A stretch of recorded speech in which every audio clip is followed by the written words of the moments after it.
श्री शिवाय नमस्तुभ्यम। स्वागत है आपका शिव पुराण श्री शतरुत संहिता 14वें अध्याय में गृहपति अवतार। नंदीश्वर बोले, जब श्री विश्वानर भगवान शिव से वरदान प्राप्त करके अपने घर वापस आए तो उन्होंने अपनी पत्नी शुचिमती को सारी बातें बताई। समय बीतता गया। कुछ समय पश्चात शुचिमती गर्भवती हुई। शुभ लग्नों का योग होने पर उनके गर्भ में चंद्रमा के समान मुख वाला सुंदर पुत्र उत्पन्न हुआ। भगवान शिव के अवतार लेते ही देवताओं ने प्रसन्न होकर दुदुम्बी बजाई।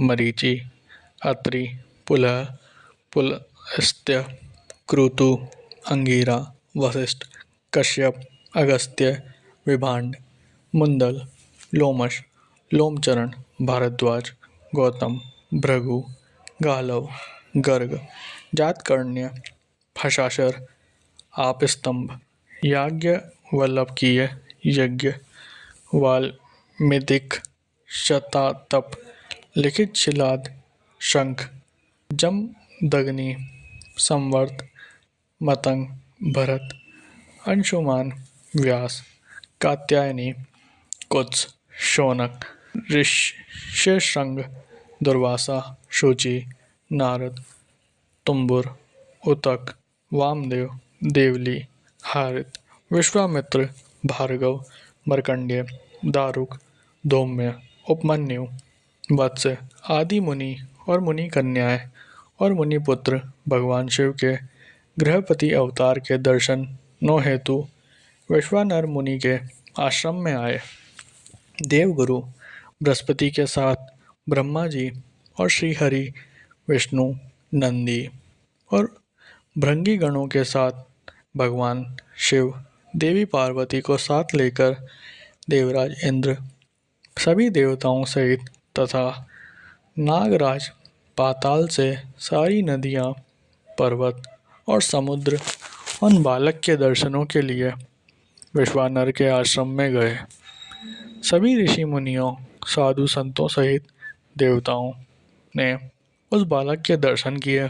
स्वयं ब्रह्मा जी ने उस बालक के जात कर्म संस्कार संपन्न किए और उस बालक का नाम गृहपति रखा। तत्पश्चात सब देवताओं ने प्रसन्नतापूर्वक उस बालक को अनेक आशीर्वाद प्रदान किए। तब सब देवता शुचिमती और विश्वानर मुनि के भाग्य की प्रशंसा करते हुए अपने अपने धाम को चले गए। मुनि विश्वानर और उनकी पत्नी उस बालक का लालन पालन करने लगे तथा समय समय पर होने वाले संस्कार संपन्न करने लगे। गृहपति जब 5 वर्ष का हो गया तब उन्होंने उसका यज्ञोपवीत कराया। बालक गृहपति जिज्ञासु प्रवृत्ति का था। उसने अति शीघ्र ही अपने पिता से सब वेदों का ज्ञान प्राप्त कर लिया।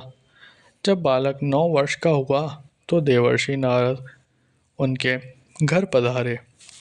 मुनि विश्वानर ने उनसे अपने पुत्र के भाग्य के विषय में जानना चाहा। तब नारद जी बोले, मुनि, आपका पुत्र बड़ा भाग्यवान और वैभवशाली है, परंतु 12 वर्ष का होने पर इसे अग्नि और बिजली से खतरा उत्पन्न हो सकता है।